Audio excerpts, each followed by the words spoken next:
point. We now open the Sorry, floor to sorry po. questions. Yes, We have additional notes for everyone. yes, If it's please okay. proceed. Yes.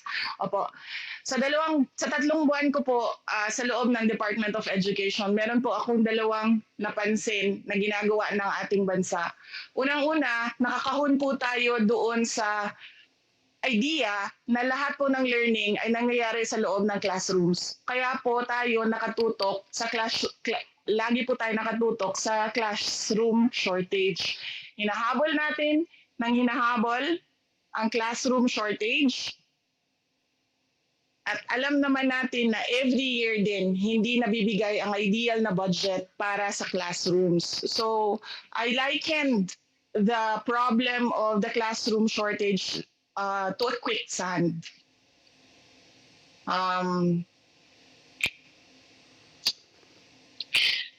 At pangalawa po, ang napansin ko sa ginagawa ng ating bansa sa ating basic education is that hindi natin nire-recruit ang mga pinakamagaling na mga senior high school graduates to take up education in higher education.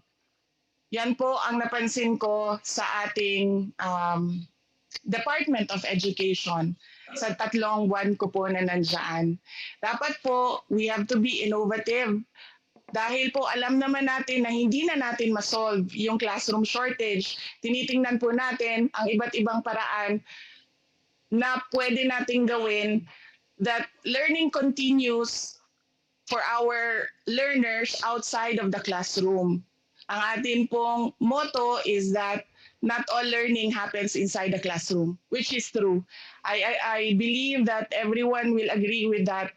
Lahat po tayo ay maraming natutunan, hindi sa loob ng classroom at hindi sa ating mga teachers, but sa ating life experiences as well.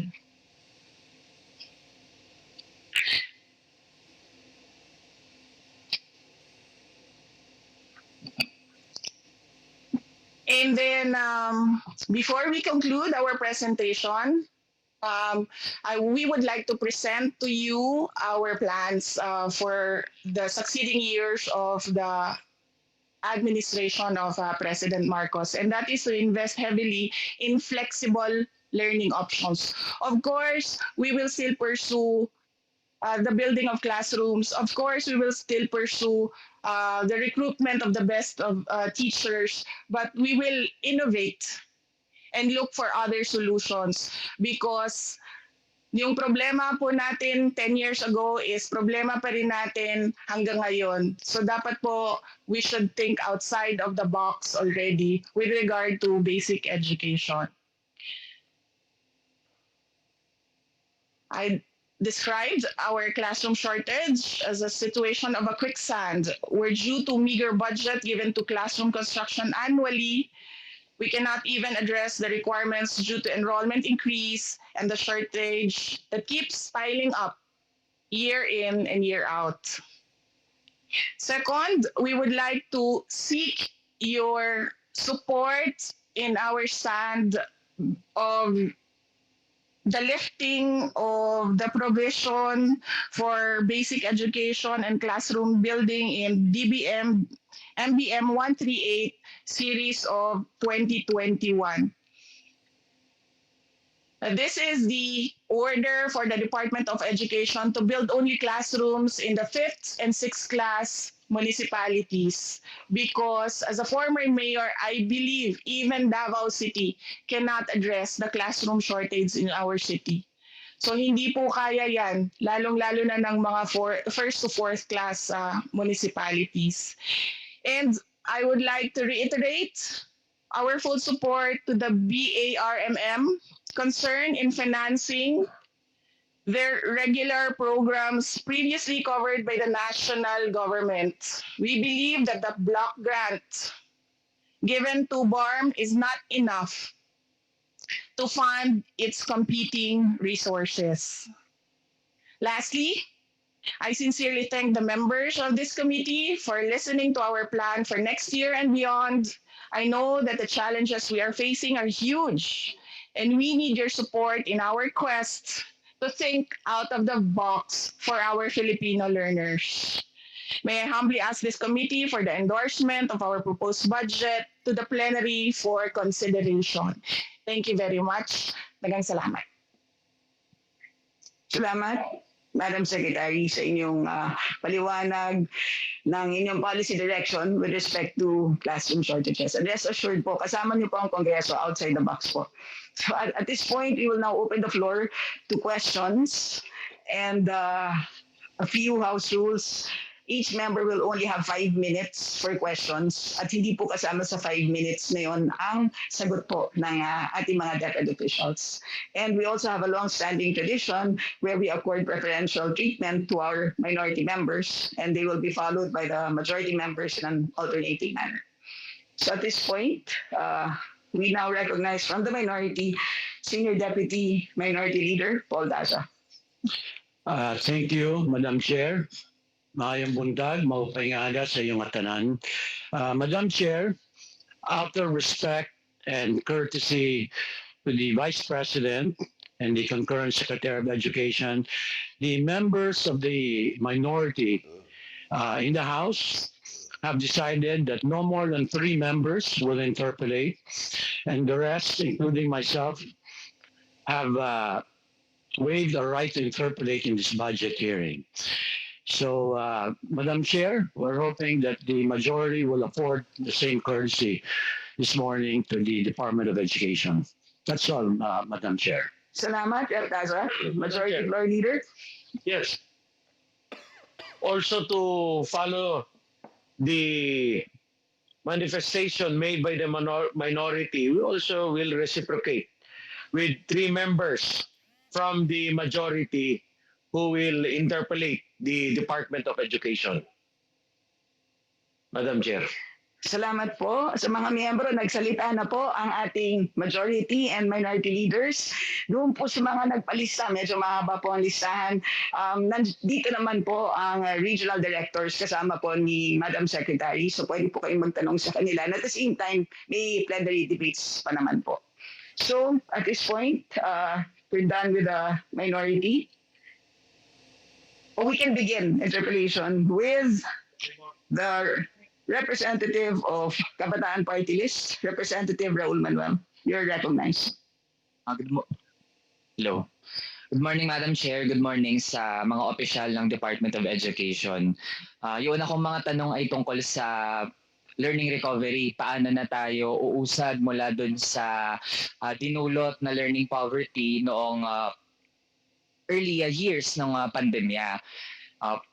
Aware tayong lahat kung paano tila ba ay hindi talaga maayos na natuto yung ating mga kabataan habang sila ay nag-aral lang through modules or through online. Merong comprehensive rapid literacy assessment tsaka amplified numeracy assessment ang Dep-ed. Kaso, ito ay kinakonduct online. Ang tanong natin sa Dep-ed, paano natin matitiyak na yung assessment tool natin ay accessible doon sa ating mga kabataan to gauge how they really learned? Yes, we would like to call on our USEC for the curriculum and instruction stand, USEC Gaviola.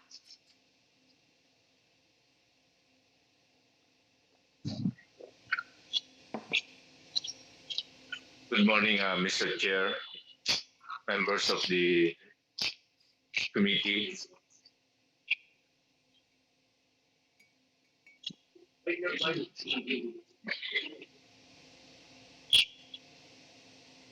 Kung tama po ang aking pagkakarinig, ang katanungan po ay kung paano natin may improve ang ating learning recovery. Tulad po ng nabanggit ng ating kagalang-galang na secretary, tayo po ay magbubukas na by November 2 ng full face-to-face classes. Pangalawa po ay magbibigay po tayo ng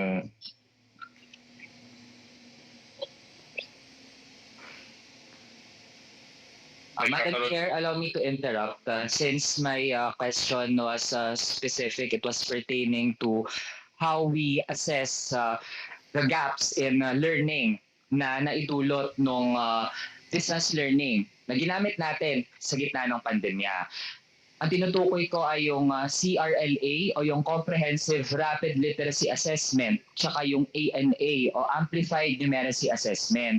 Ito ay kinonduct nationwide para matasan natin kung kumusta na ba talaga yung learning gaps. Kaso, ito ay kinakonduct online. So alam na natin na through online classes, doon pa nga lang marami nang hindi nakapagpatuloy talaga sa pag-aaral o hindi natututo ng maayos. Pero yung assessment natin, online din natin pa ikakonduct. Yun yung tanong ko, Madam Chair.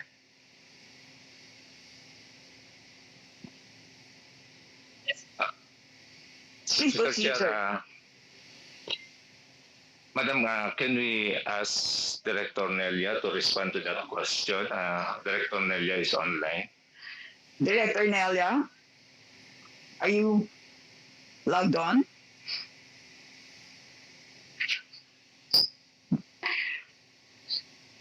Director Nelia?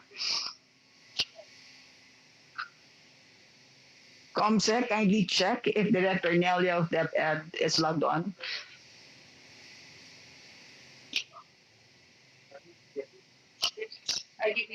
Madam Chair, can you ask Yes, Regional Yusek Director Gaviola. of NCR to respond? NCR RD, you are recognized.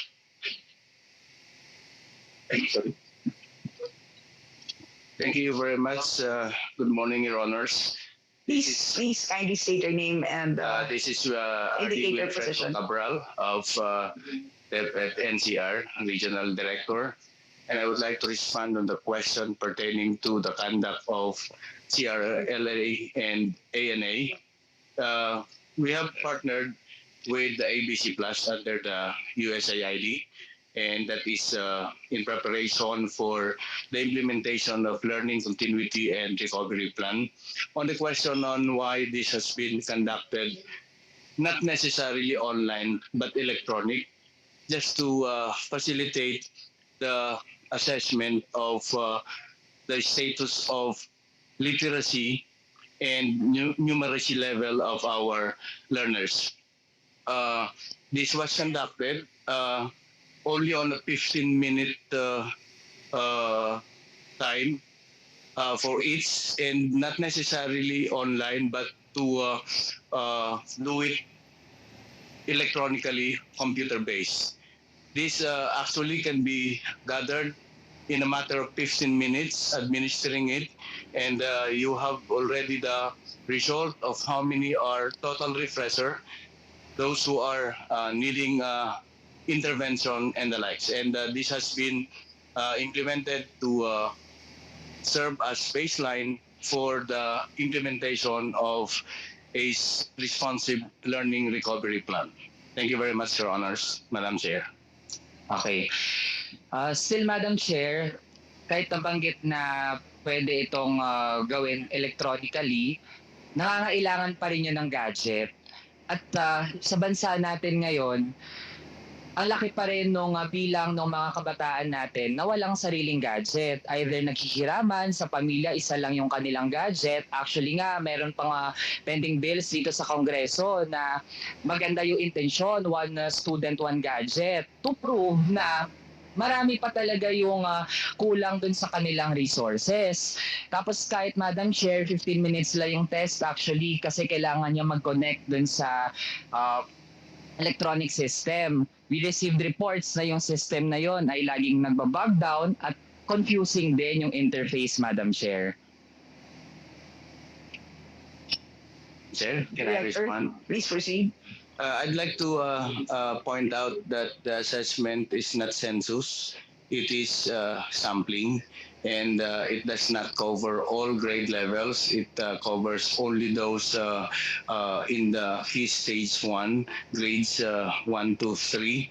And while we were able to use some of the technologies that we have, we make use also well of the management system that are available, learning management system, and it does not cover the entire population in a certain key stage. So as to the question on the availability, it's just a matter of time management and identifying those areas or schools and learners within schools who can be tested using the tools that we adopted from our partnership with the USAID. Thank you very much, Your Honor.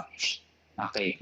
Madam Chair, modesty aside, ang background ko po ay applied mathematics. And when we talk about sampling, kailangan nating maging maingat dun sa paano tayo nagsasample. Kasi with that, ang makakwalify lang dun sa ating sample ay mismo yung meron ng mga gadget. Ibig sabihin, hindi natin test, madadiagnose yung mga estudyante na hirap dun sa kanilang gadget na in the first place, sila na nga yung napag-iwanan dun sa ating shift to distance learning na kinailangang i-impose sa gitna ng pandemya. Sunod, Madam Chair, gusto ko nga matanong, pwede bang gawin na lang ito face-to-face? Kasi yung ating mga guro, para makapag-proceed sila sa pagtuturo, kailangan din nilang mag-conduct ng mga remedial classes at para angkop yung kanilang remedial classes na ituturo, dapat na pa-conduct nila ng maayos yung kanilang mga diagnostic tests. At ngayong nasa transition na rin naman tayo to full face-to-face classes, kaharap na si teacher, mas maiging face-to-face na at i-provide yung mga assessment tools para magawa ito ng maayos on a nationwide basis, Madam Chair. Isay Cabiola. Yes. Madam Chair, we will take into consideration the suggestion of the Honorable Congressman, and we would like also to inform everyone that for this coming 5 to 6 months, we will be conducting around 5 assessment tests, and also this includes the face-to-face and census examination. Thank you, Madam Chair. Aasahan natin yun, Madam Chair, given na since nagbukas tayo ngayon, sa school year na ito, for 3 weeks na, ay umaasa pa rin yung marami sa ating mga teachers na may ipoprovide na test forms yung Department of Education. Kani-kanyang gawa na lang sila muna ng mga diagnostic tests habang wala pa yung ganong nationally directed na pagtatasa dun sa learning gaps. Sunod na tanong, Madam Chair, tungkol naman sa phasing na ating review ng K-12 program. I believe na bago tayo sumulong dun sa pagtatalakay ng mga panukalang batas na gusto mag-introduce ng mga bagong subjects, ay matalakay muna Thank you, natin Wanda. kailan mangyayari na yung K-12 review. That is your last question, Rep. Manuel. Isay Cabiola. Thank you, Madam Chair. Ang ating pong ongoing pong review ng ating K-12 at this point in time po, ang ating K-10 are currently undergoing refinement at hopefully within the year ma-finalize at ma-execute na po natin. Kailangan po natin yan dahil dyan din po naka-anchor ang ating curriculum guides para po ang learning modalities at ang ating mga resources ay ma-execute din po natin ang procurement. At ayan po ang ginagawa ng department ngayon na i-harmonize lahat ng activity na to upang sa ganon ma-implement natin yung new curriculum with all the resources. Yung senior high or yung 11 to 12 ay ongoing po ang ating review and hopefully ma-finalize din po natin ito within 2023. Okay. Thank you. I still have 30 seconds, Madam Chair. Manuel. Okay, so I'll direct the question to the official in That charge is your of last finance. question. We can have a short manifestation to close. Okay, sige. I'll just leave this final question. Then, depende na lang po sa DepEd kung masasagot. In case there will be an amendment in the NEP to realign confidential funds and good governance programs to specific itemized programs in education, kagaya ng provision ng school supplies, will DepEd be willing and able to utilize such funds? Yun na lang, Madam Chair. Maraming salamat. Salamat, Rep. Manuel. Madam Secretary. Yes, opo. I'd like to add to the answer of Yusek Aviola. We're actually done with the review. We are currently presenting it. We initially presented it to the MANCOM, EXECOM, and then we will present it to other sectors from the government and the private sector as well. And we are currently starting with the review on grades 11 to 12, and then it will go through the same process. It will go through presentations so that comments and suggestions from all the sectors can be collated by the Department of Education, and we come up with the new curriculum for the K to 12 program. However, during our discussions, it will take 2 to 3 years for us to implement new curriculum for the K to 12. And I am trying to push the curriculum and instruction strand to do it in 1 year, and we will update you on that if we will be able to implement a new curriculum in a year or two. We're talking about academic school year. With regard to the confidential funds, there are so many issues, and you see it in the news with regard to our work in the Department of Education, the issues and challenges that we face in the Department of Education. Some of which very recently in the news are sexual grooming of our learners by their peers or their teachers.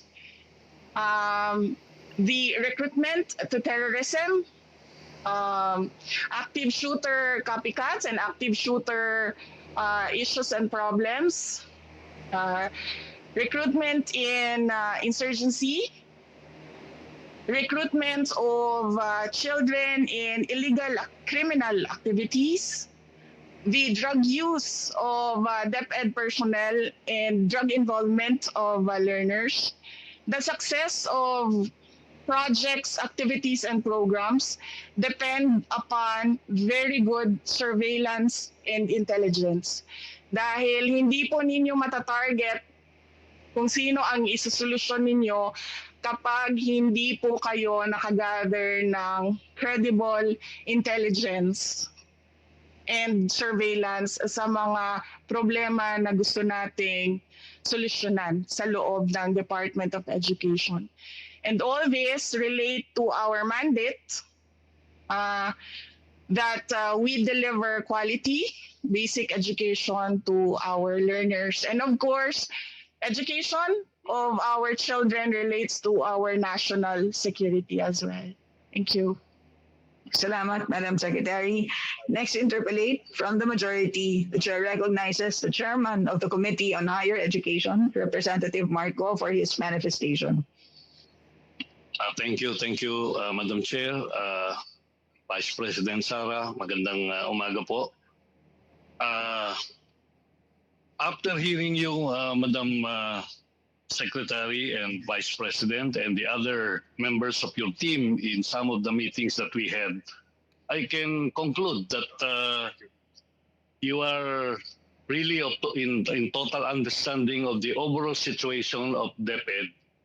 And truly, it's amazing that in a very short period of time of having this job, you have shown to this body, and I heard it, and everybody heard it this morning, that you know exactly what you're going to do. And because of that, I would like to manifest our full support to the budget that you have asked. And if we can really stretch more the support to really bring back the original proposal that you have of more than 800 billion pesos. This is actually short of about 61.31 billion pesos. I think we will work on this if we can do it.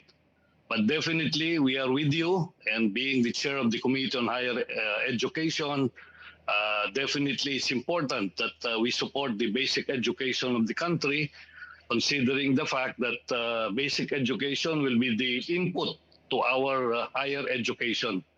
So having said that, Madam Chair, Madam Vice President and Secretary, I will manifest our full support to this budget that you have been given under the NEP. But if we have additional budget to have this budget deliberation, I think we can add more to this additional budget of 77 billion pesos to make it the original amount of 848. So again, thank you very much and good morning po. Madam Secretary. Yes, thank you, Honorable Congressman Go, sir. Right. Salamat, Rep. Go. The next is from the independent minority, and this slot will not be counted towards the three of the minority. So the chair recognizes Representative Edsa Lagman from the independent minority. Thank you, Madam Chair. I would like to place on record that I have always been supportive of the budget of the Department of Education under the previous secretaries, and I will be consistent with that support under the leadership of Madam Vice President and concurrent Secretary of Education. But I have some questions, Madam Chair, and may I proceed? Let me first compliment the Secretary for her clear statement that even the city of Davao cannot finance and address the shortage of school buildings. And I am happy to note that she's not really in favor of the devolution at this time of local projects to be funded by LGUs. In this connection, may we request for the submission by the Department of Education of the devolution transition plan as filed with DBM. Madam Secretary, kindly take note of the request. Yes, thank you, Honorable Congressman Lagman. We will submit to your officer the devolution transition plan of the Department of Education. To the committee, copy furnish this representation. Right. Yes, sir. To the committee and copy furnish the office of Congressman Lagman. Face-to-face classes would be more effective and efficient in a proper and formal classroom setting. Would the distinguished Secretary agree to this truism? Madam Secretary. Yes, sir. If these are in-person classes, then in-person classes can happen in the classroom, but it can happen outside of the classroom as well, sir. But it will be more efficient and effective if it happens in formal classrooms, is it not? Honorable Lagman, I beg to disagree because there are immersions outside of the classroom that children still learn, especially when they are outside of the school, where our teachers take our learners to concretely explain the concepts that they want the children to learn. But that is more the exception than the rule, because classes, face-to-face classes, should be conducted in classrooms. And for that purpose, may we know nationwide how many classrooms are still in disrepair? Our USEC for field operations is USEC for administration, USEC Ablan. Yusek Ablan. Yes, Madam Chair, let me retrieve the information about the number of shortage of classrooms. It's not shortage. classrooms which are still in disrepair? I will retrieve the information, Madam Chair. Yusek Ablan, do you have the information with you? Yes, Madam Chair, it's in my pile of books in front of me. Rep. Lagman, do you wish to proceed to your next question? I can answer now, Madam Chair. We have 149,806 classrooms needing major repairs, Madam Chair. And how many classrooms nationwide are required to be constructed in order to meet the increased enrollment? Yusek Ablan, We need 167,901 classrooms to build, Madam Chair. In other words, the proposed appropriation for the repair of classrooms and the construction of new school classrooms would be insufficient. My question now is, how much still do you need in order to address the repair of destroyed classrooms and to construct new ones? For our 2023 proposal, Madam Chair, we requested from the DBM 86.38 billion for new construction of classrooms. For repair and rehabilitations, we requested 7.6 billion. However, in the 2023 NEP, we were only allocated 5.92 billion for new construction and 1.53 billion for repair, significantly reduced, Madam Chair. Within your proposed budget, can you find some sources for allocation in order to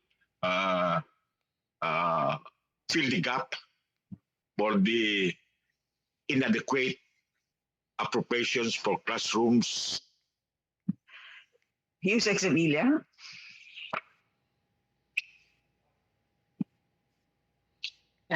Thank you, Madam Chair. Your Honor, Honorable Lagman, we cannot offer any program for reduction because all of our proposals are actually not adequately funded under the National Expenditure Program. So it's really very difficult for us to identify such a program. It will mean reduction of beneficiaries as well.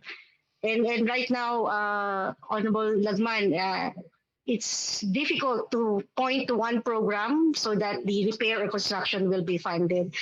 Just for additional information, Madam Chair, for 2022, our Honorable Secretary has done that difficult decision, and she has identified 3 billion for modification or realignment of our existing 2022 budget.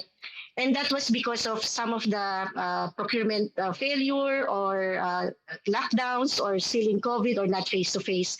But for 2023, we are really aiming for a full face-to-face, which means more funding needed po. Maraming salamat. Madam Chair, may we know where the increases in the budget of the department went? Yusek Sevilla.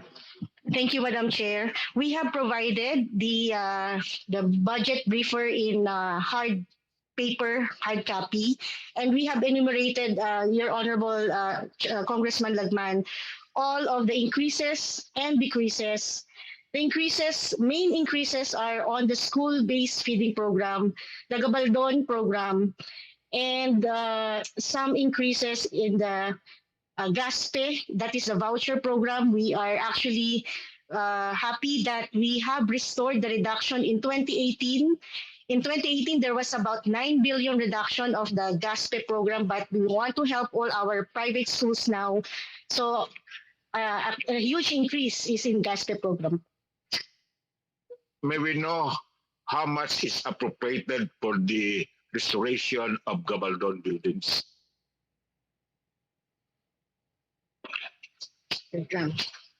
Yusek Sevilla. Yes, ma'am. Looking for the Gabaldon lang po ngayon. Gabaldon used to be very, very... Madam Chair, I am interested because I was the one who initially propose for the restoration, not rehabilitation of Gabaldon buildings? Yes, Your Honor. I have the data now, Madam Chair. This year, 2022 GAA, it's 97.9 million.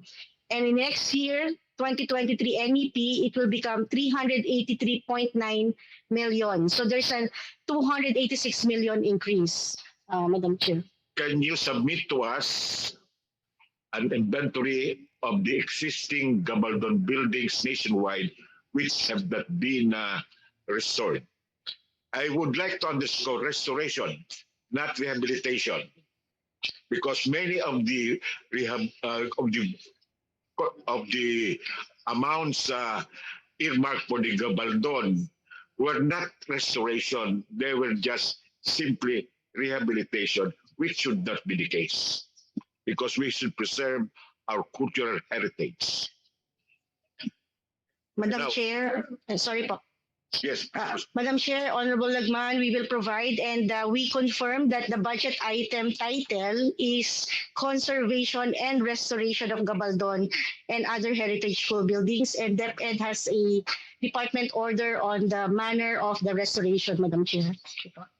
Madam Chair, what is the mandate of the Department of Education in the education of special children? Kindly wind up, Rep. Lagman. Madam Secretary.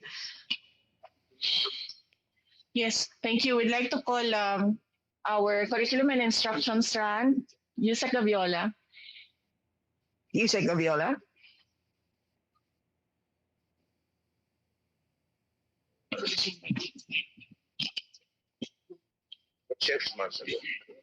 Yes, Madam Chair.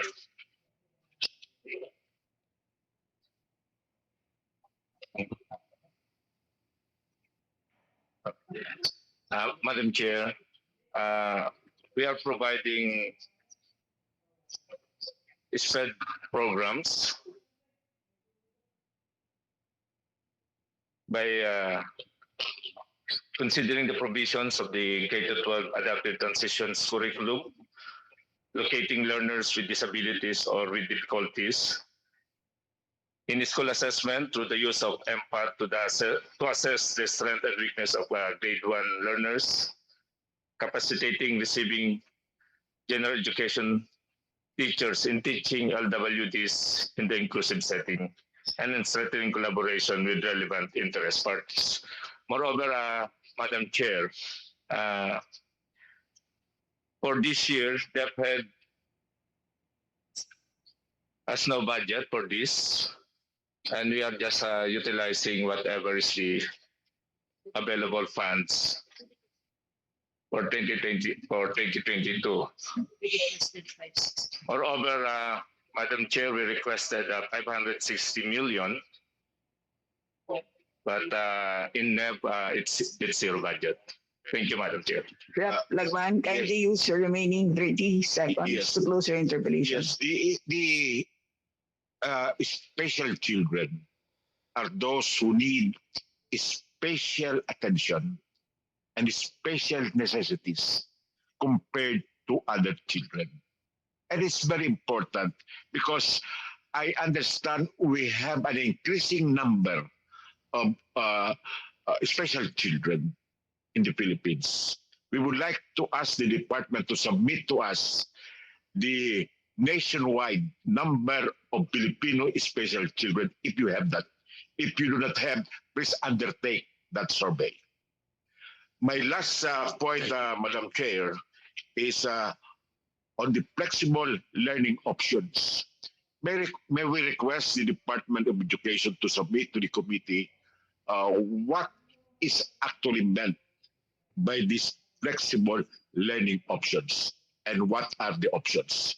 Thank you, Madam Chair. Salamat, Rep. Lagman. Next, interpellate from the minority, the chair recognizes Representative Arlene Brosas from the Gabriela Party List. Thank you, Madam Chair. Madam Chair, my question is, yung 13.9 billion na inilaan sa pagpapatayo ng classrooms, no, inilalaan para sa pagpapatayo ng classrooms, ilan po ang maipapatayo nito, Madam Chair? Yes, we'd like to call Yusek Ablan, Administration Strand.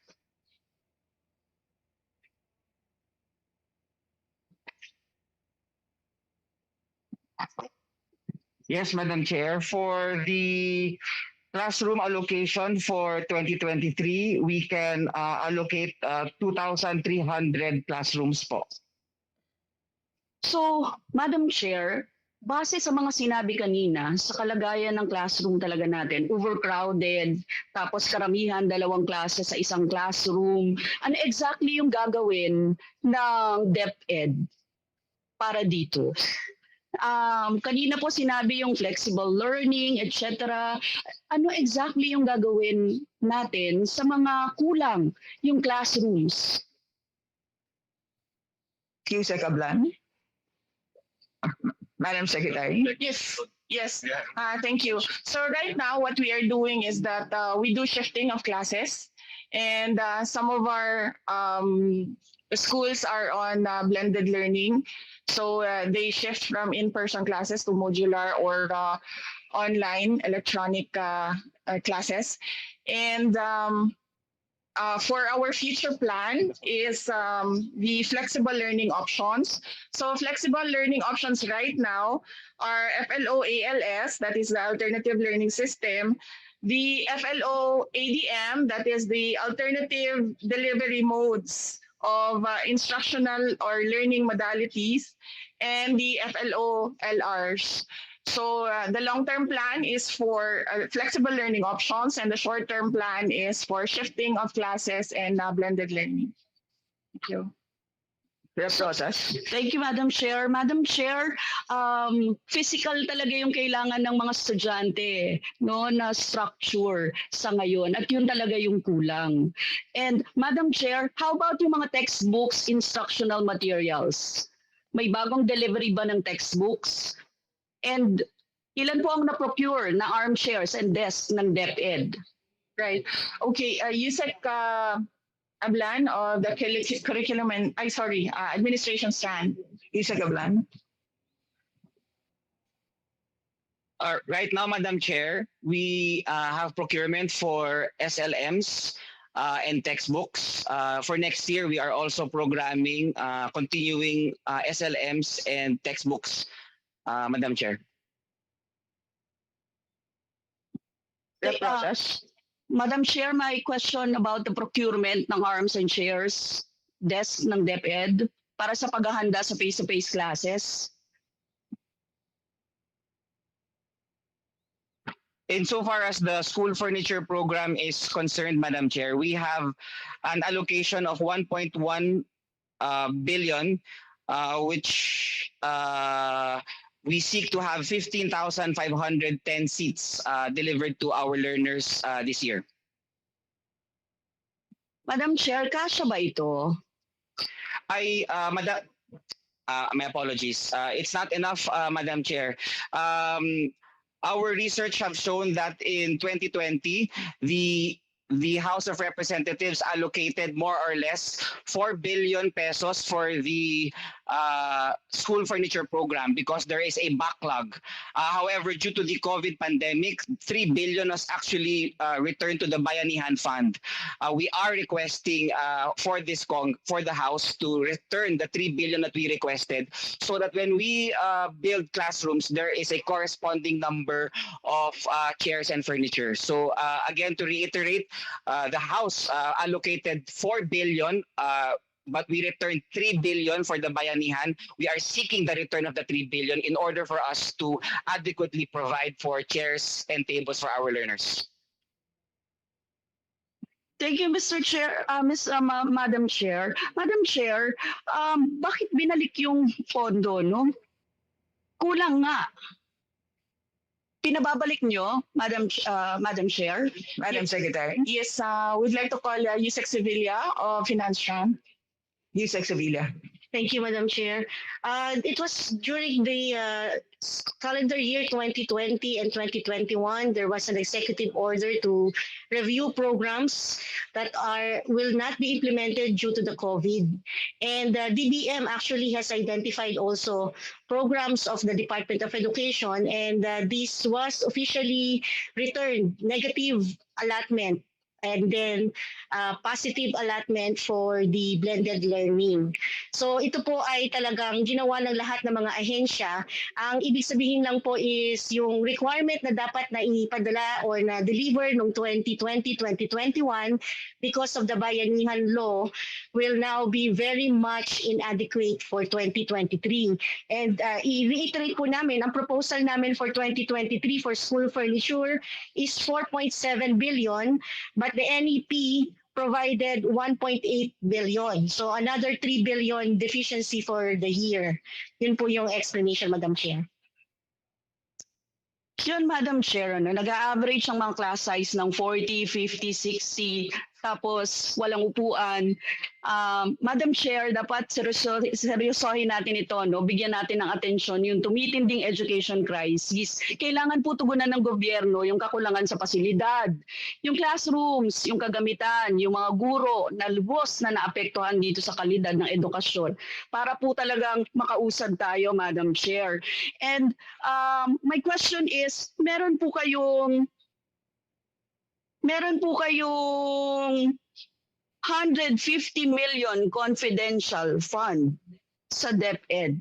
Para po saan ito? Kasi I believe yung Office of the Vice President, meron na siyang 500 million confidential fund na nakalagay. And ito, 150 million. And in the 2021 and 2022 wala pong ganito. Yes, thank you. The Office of the Vice President and the Department of Education are two separate entities. They are two separate departments of the government, and they have separate mandates as well. As explained earlier, number one, the success of a project, activity, or program really depends upon very good intelligence and surveillance, because you want to target specific issues and challenges. And because these specific issues and challenges are all illegal, like say for example, as previously mentioned, sexual grooming of learners, recruitment in terrorism and violent extremism, drug use of Dep-ed personnel, these are not laid out for our regular personnel to see. That is why we need the help of the security cluster and the security sector to address these issues and challenges to basic education. And as I said, basic education has a direct link to the national security of our country. We are truly interested in the quality of education of our learners. To our members, Yes, Madam Chair. sana po makinig tayo sa mga sagot to avoid repeating of questions. Rep. Rosas. Yes, thank you, Madam Chair. Madam Chair, kulang tayo sa classrooms, kulang tayo sa upuan, kulang tayo sa textbook learning. So, Madam Chair, tapos maglalagay tayo ng confidential funds. Kaya hindi naman natin ma-account, Madam Chair. Sana man lang, Madam Chair, itong mga usapin na ito, no, mailagay na lang yung mga pondo sa mga dapat nilang kalagyan, Madam Chair. And my last question, Madam Chair, kasi ito is a VAUSI, no? We're talking about the violence against women and children sa mga paaralan. Mismong mga guro yung nambibiktima sa mga estudyante. Ano yung policy and guideline ng Dep-ed hinggil dito? At paano po ang implementation dito sa mga schools? Ano yung ginagawa ng Dep-ed sa mga child predators na nasa school administration? Alam niyo po kasi bahagi po ito ng pinasa nating batas, no, sa Safe Spaces Law. Mahalaga po, naririnig ko po yung sa sexual grooming kanina, no, pero ano exactly yung programa ng Dep-ed dito? Madam Secretary. Yes, thank you. We will call our USEC for field operations, USEC Revsi Escobedo, who handles the Child Protection Unit of the Department of Education. Yusek Escobedo, you're recognized. Who is joining us via Zoom?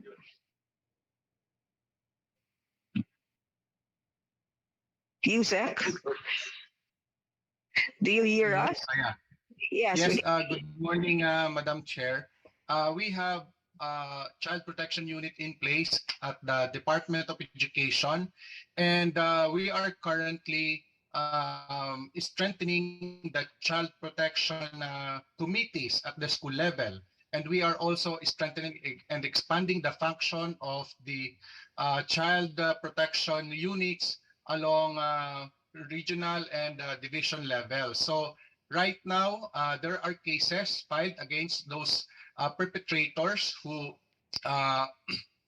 infuse violence against our learners. And we have several cases of child abuse filed by our lawyers. And in fact, the last Monday, we served a formal charge with preventive suspension against a teacher who abused her learners inside the school. So we will furnish the committee about the reports and ongoing programs of the Child Protection Unit of the Department of Education, Madam Chair. Rep. Rosas? Madam Chair, bakit napakalaki ng pagbaba ng Child Protection Program ng Dep-ed mula 26.72 billion ngayong 2022 patungong 4.74 lang billion sa 2023? Ito po kasi yung tingin namin programa na magsisiguro para sa mga batang biktima ng sexual harassment and abuse. Paki-explain po ito. Yes, I would like to call Yusek Sevilla of the Finance Strand. Yusek Sevilla? Thank you, Madam Chair. We do not have a budget line item for Child Protection Unit. It's actually charged in our regular MOE. Kaya hindi po namin alam kung saan galing yung figure na in billions na nabanggit po ng ating Honorable Congresswoman. Rep. Rosas?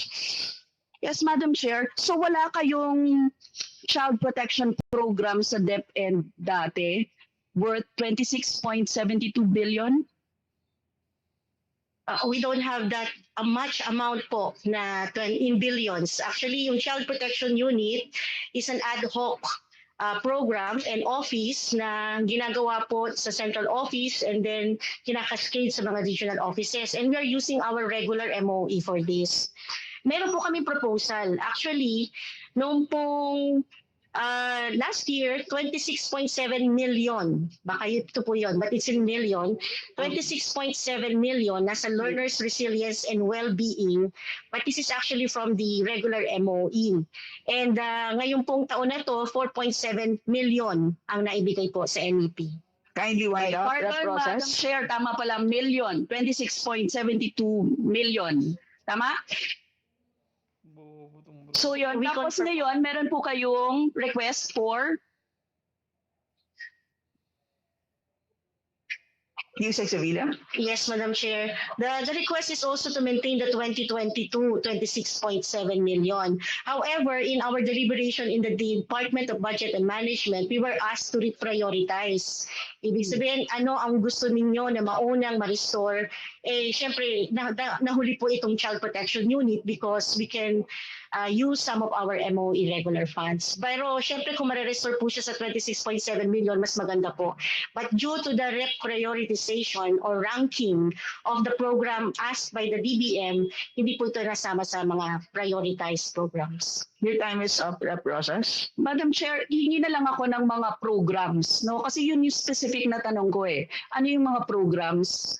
Kung isa po ito sa CPU, sa budget, ano pa yung iba pa? Yun na lang, Madam Chair. Maraming salamat. Kindly take note of the data requests of Rep. Rosas. Yes, Madam Chair, thank you. Thank you. Now from the majority, the chair recognizes Representative Bambi Amano for his manifestation. Thank you, Madam Chair, Mr. Speaker, and Chairman Ko and colleagues.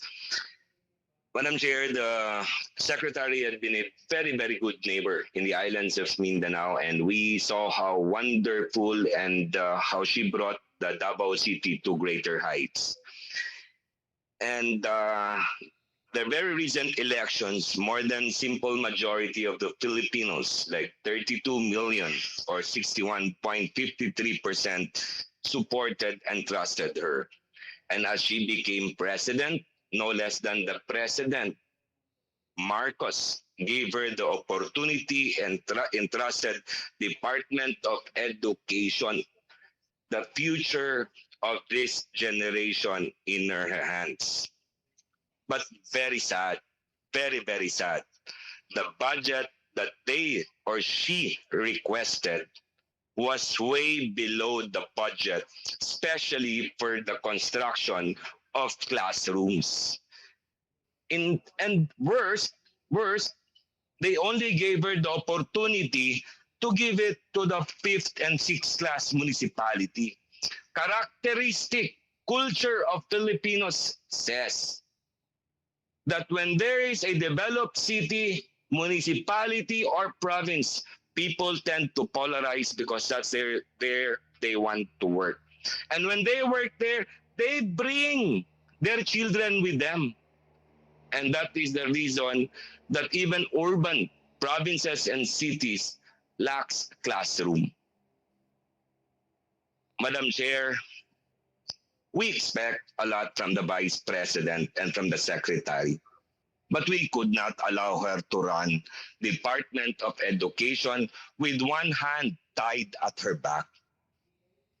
That's why, Madam Chair, Nationalista Party, with the authority from Deputy Speaker Villar, Manong Budoy Madrona, Bong Barbers, and its members, thoroughly supports the budget of Department of Education.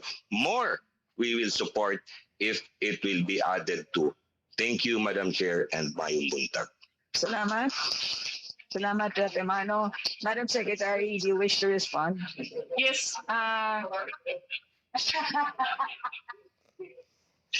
We would like to thank the Honorable Congressman Emano for the support to our basic education learners. Rest assured, sir, that we will try to do our best with what we have right now, and we will be innovative in finding solutions to the problems of basic education. Salamat, Rep. Emano. Susunod po is from the minority. The chair recognizes Deputy Minority Leader Franz Castro from the ACT Teacher Party List. Thank you. Magandang umaga po sa ating mga sa ating pong lahat at kay Vice President Sara Duterte. So unang tanong, Madam Chair, ito po ay tanong po sa pamunuan, bagong pamunuan ng Dep-ed. Ano po yung ginagawa nila o may ginagawa ba sila o wala dito sa laptop corruption issue? Na ngayon ay alam natin dinidinig sa Senado, pero dito dahil meron din akong resolution, hindi pa rin. Pero tanong ko po sa bagong pamunuan, dahil hindi naman sila involved dito, are you conducting probe inquiry about this laptop corruption issue in the Department of Education? Madam Secretary? Yes, thank you.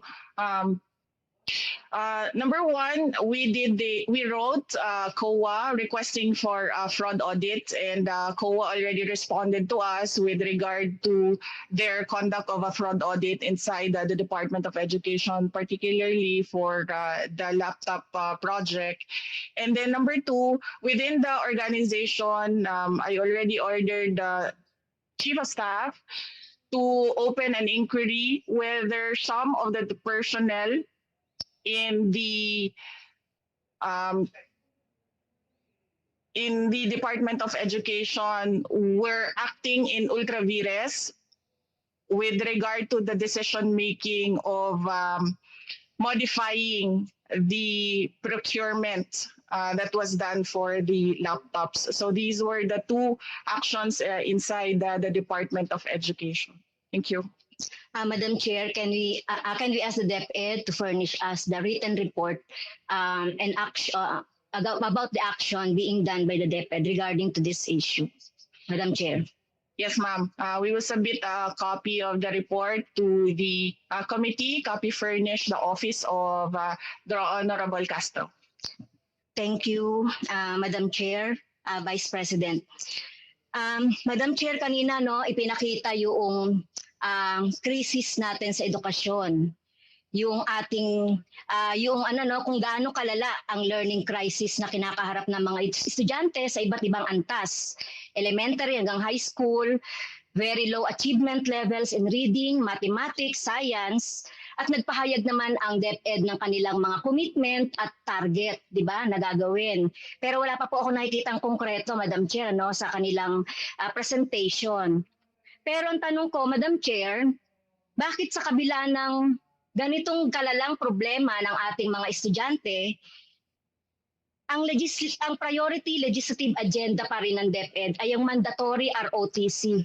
Ano naman ang kinalaman ng ROTC sa pagpapataas ng reading comprehension, mathematical ability, and science sa ating mga sa ating mga estudyante? Madam Chair. Madam Secretary. Yes, thank you. Because the problems on access, equity, quality, resiliency, and well-being and governance, these have already supportive legislation. Ang dami-dami na pong nagawang legislation, magagandang legislation for basic education. And ang nakikita na lang po namin na so far sa ngayon na kailangan ng legislation ay yung mga wala pa pong legislation. So right now we are working on all the laws that were passed by Congress na nagsusuporta sa basic education po. Thank you. Madam Chair, so legislation ang sinasabi ng Dep-ed. So ano po yung gusto nyong legislation para mapataas natin yung reading comprehension ng mga bata at saka yung mathematics and science abilities? So kasi itong ROTC talagang priority pa rin naman ito ng Marcos administration. So bakit ROTC? Bakit hindi yung para to answer the problem ng learning crisis na binanggit natin? Madam Secretary. Yes, apo. Primarily, na-mention po natin doon sa ating presentation, if the Department of Education is given the budget that it is requesting, we will be able to open more programs to address the learning problems of our students. So, initially po, lumapit na kami sa Pangulo at sinabihan ko po ang Pangulo na if you give me 100 billion, I will solve all the problems of basic education. And that is what I want to reiterate as well to Congress and the House of Representatives. If you give us, the people here sitting in front of you, 100 billion, we will be able to solve the problem in 6 years. Thank you. Sana, Madam Chair, makita natin yung concrete na mga solution ng Dep-ed. Pangatlo, Madam Chair, regarding naman ito sa mga teachers, alam natin bakit hindi tayo nakakapag-encourage ng mga magagaling na teachers sa senior high school na katulad ng binanggit ng Dep-ed dahil nga sa kababaan ng sweldo at saka yung mga benefits natin ay talagang hindi rin naman ganoon ka-enticing. Naniniwala po ba dito ang Dep-ed? We would like to request our USEC for the VHROD to present the wages, benefits, and emoluments of our teachers. Thank you. Yes, Rep. Castro.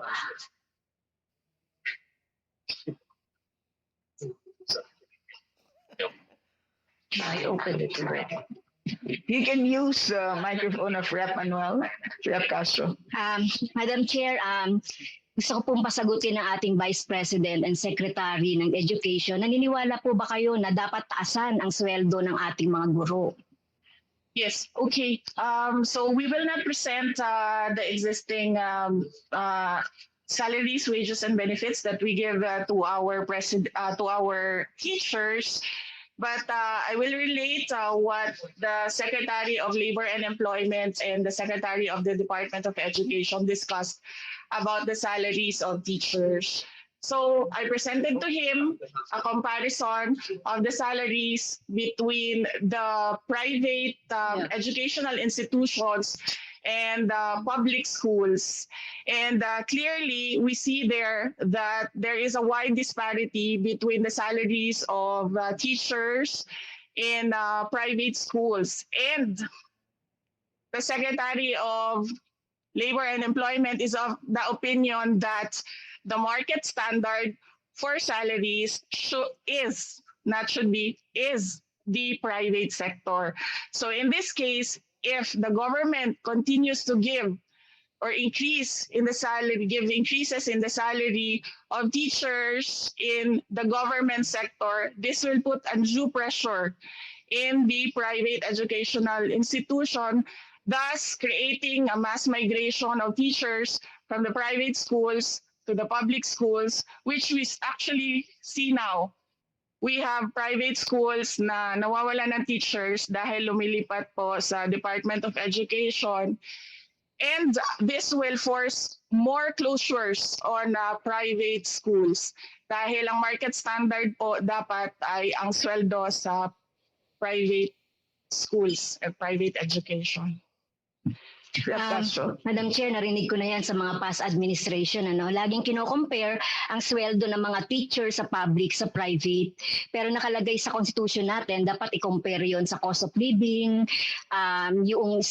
syempre yung consumer price index, etc.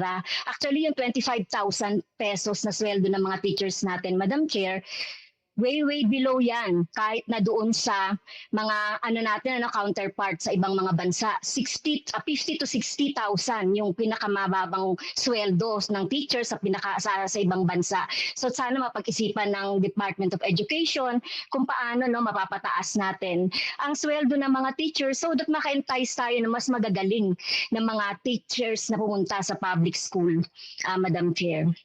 Yes, thank you, Kong Castro. We really take note of your comments and we will endorse that to the Department of Budget and Management, which decides on the salaries of government employees. Thank you. Thank you, Vice President. So, magkano po yung proposal ng Dep-ed sa medical allowance, sa teaching supplies allowance, at saka sa internet allowance? Dahil sinasabi natin ngayon, di ba, we think out of the box. So isa sa pwedeng madagdagan sana ay yung mga allowances ng teachers dahil sila na lagi yung nag-aabono eh.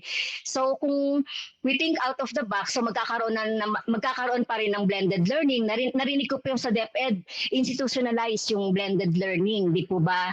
So meron po bang proposal ang Dep-ed para taasan ng medical allowance? Kasi 500 yan sa kasalukuyan. Can you wind up, Castro? Yes, Madam Chair. Yung internet allowance ay 1,000. Yung teaching supplies allowance ay 3,500. So, meron po bang proposal para madagdagan itong mga allowances ng teachers po para dun sa tinitingnan natin na think of the box na mga method and strategies in teaching? Yes, Madam Secretary. Yes, we call Yusek Sevilla of the Finance Rank. Yusek Sevilla. Thank you, Madam Chair. There's a national budget call issued by the Department of Budget and Management. This is an instruction to all government agencies kung hanggang saan lang po ang pwede nilang isubmit at i-propose. Kasama po ang personal services or mga pangsweldo, benefits, and allowances na hindi po allowed na mag-propose ang government agencies kasi ito po ay standardized or a policy that should be done by the Department of Budget and Management and the Civil Service Commission. So even po tayo ay mag-submit din doon, automatically tanggal po ito sa system ng DBM.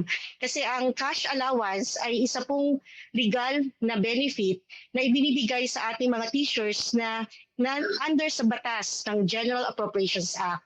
So ito po ay isang power of the purse na pwede po mangyari dito sa Kongreso at sa Senado. Last manifestation, Madam Chair. So kung magpapasa po ng batas ang Kongreso ng dagdag na medical allowance, teaching supplies, internet, susuportahan ba ito ng Dep-ed?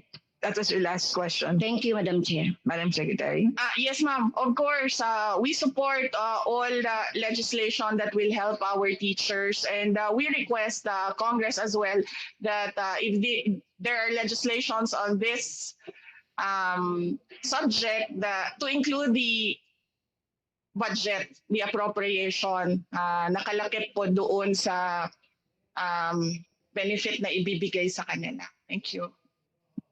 Salamat, Rep. Castro. And the last interpellate is from the majority. The chair recognizes Representative Rufus Rodriguez. Thank you very much, our beloved chair, Stella Kimbo, our speaker, Martin Romualdez, and of course to the Dep-ed family, headed by the second highest official of the land, the #1 official from Mindanao, the Honorable Mayor, now Vice President VPSara Duterte. First, let me remind everyone in this room that there is a mandate from the Constitution. The Constitution provides Article 2, Declaration of Principles and State Policies, Section 17, the state shall give priority to education.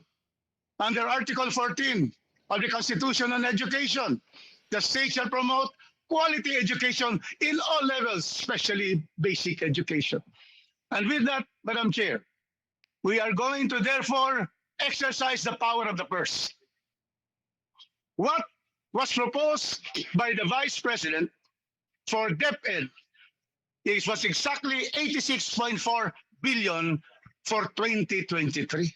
To be able for us to catch up with all the backlog in the construction of new classrooms and the repair of classrooms. And that is why 86.4, how much was given? Only 5.9 billion. Now, where is, how can we able? I carry the voice of all the representatives present here. Zero. Cagayan de Oro is zero. And Cagayan de Oro, as stated by Governor Bambi Mano, Congressman now, is the center of Northern Mindanao and is burgeoning, according to our outstanding regional director, Art Bayokot.